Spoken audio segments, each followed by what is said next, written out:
Non mais la guêpe en fait, ou le frelon asiatique ou je sais pas ce que c'est pas le moment de... Sors de là. Salut et bienvenue à toi sur ma chaîne qui va parler exclusivement de plantes d'intérieur. Je m'appelle Thibaut, j'ai 28 ans et c'est moi le futur chauve que tu vois dans les vidéos là. Ici, je donne des conseils, foireux ou pas, ça sera à toi de juger. Et plus sérieusement, la bonne humeur, la convivialité et je te montre en priorité mes conneries, mes réussites, parce qu'il y en a quand même, mes belles plantes d'intérieur, mes bébés comme je les appelle. Ah et je sais pas si tu es au courant, mais je parle à mes plantes, tu le découvriras dans les vidéos. N'hésite pas à t'abonner, allez, suis-moi, je t'embarque.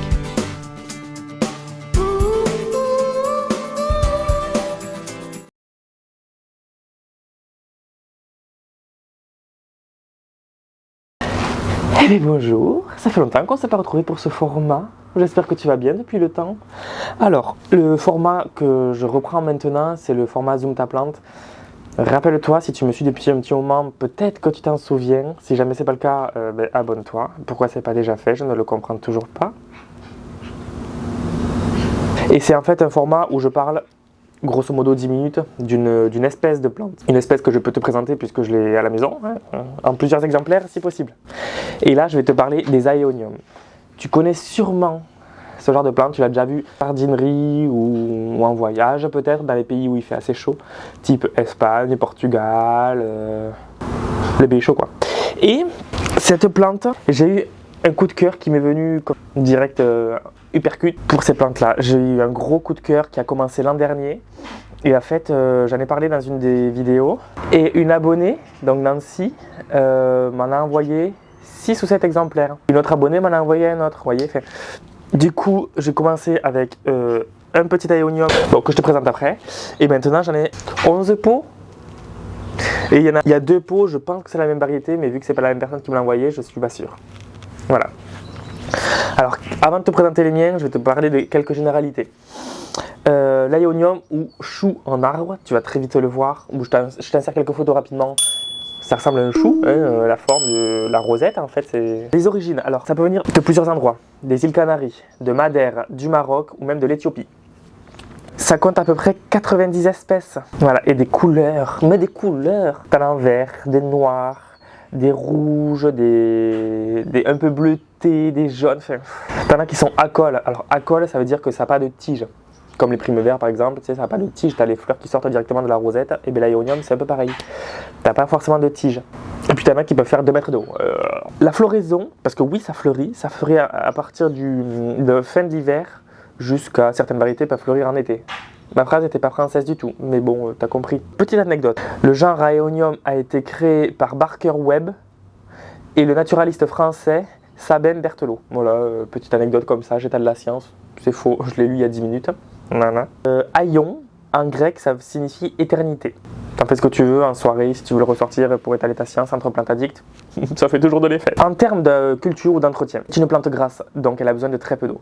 Pour ça, tu lui mets un substrat très drainant, type cactus, enfin type substrat cacté ou plante grasse que tu trouves en jardinerie, pas de problème.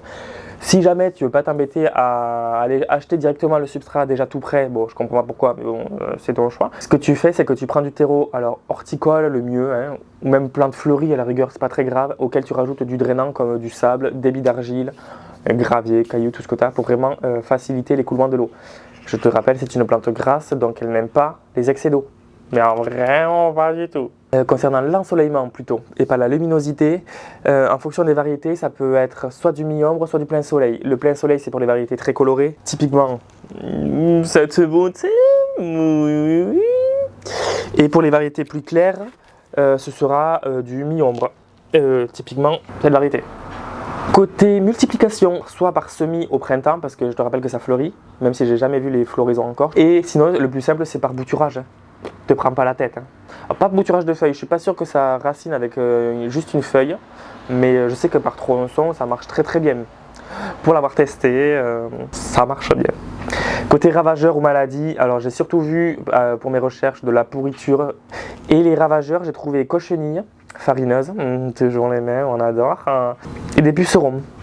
Pour le moment, j'en ai pas eu de dessus, donc je touche du bois. Et par contre, hier, j'ai remarqué que j'avais une chenille qui commençait à me bouffer les feuilles. Bien évidemment, la chenille a appris à voler, bien plus tôt que prévu. C'est dommage. Et voilà, pour les généralités, grosso modo. Et là, je vais te présenter les variétés. Alors, je te rappelle que je ne connais pas du tout les noms des variétés. J'ai cru qu'il avait la cochenille, j'ai eu peur. Celui-là, c'est le glutinosome. Je crois que lui, il me semble que lui, c'est le Schwarzkopf. Alors oui, c'est marrant parce que Schwarzkopf, cheveux, j'ai pas. Voilà. Oui, donc cochenille, je valide. Il y en a. C'est pas le kiwi, ça. Heureusement que j'ai fait une vidéo sur les aéoniums, parce que cochenille. Je suis dégoûté. Il y a lui, avec ce bord rosé là. Regarde ça. C'est pas somptueux.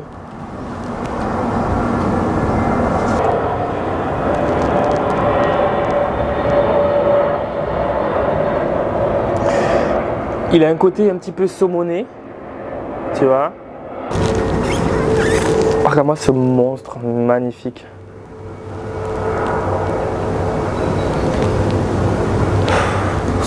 Voilà. Comment ne pas aimer? C'était lui, le premier avec lequel j'ai commencé, que j'avais pris en Corse. Trop kikinou. Je crois que lui, c'est le même que celui que je viens de te présenter, pas celui juste avant, mais celui encore avant, c'est le gros. J'ai l'impression que c'est un peu le même, ben regarde. Et après, peut-être que la différence de couleur, c'est l'exposition aussi qu'il manque. Mais j'ai l'impression que c'est le même, hein, le tronc et tout, ça y ressemble fortement. Mais c'est pas grave. Lui, normalement, la rosette, elle doit être avec les feuilles plus petites et encore plus rondes. Et tu sais, ça fait vraiment une rosette très très très compacte. Et lui, que j'avais pris en Espagne, je crois, qui était censé être rouge. On va voir, en fait. Donc, si tu es quelqu'un qui a d'autres variétés, genre le Mardi Gras, genre des variétés jaunes, etc., je te donnerai mon adresse avec plaisir. S'il te plaît. Donc voilà, c'est tout pour moi pour les aéoniums. J'espère que ça t'aura aidé, que ça t'aura plu. N'hésite pas à liker, partager, commenter et surtout à t'abonner pour soutenir mon travail. Et puis je te dis à très vite pour la prochaine vidéo. La bise à Denise. Bon alors, la vidéo t'a plu? Si c'est le cas, je t'invite à liker, à partager, à commenter, à t'abonner, ça fait toujours plaisir. Je te mets mon Instagram aussi, c'est le même nom que la chaîne YouTube, PlanteLoverFR. N'hésite pas à me parler dessus si tu as des questions, si tu veux réagir à mes vidéos, si tu veux juste me parler. Tu es le et la bienvenue. En attendant, reste connecté, la semaine prochaine, nouvelle vidéo.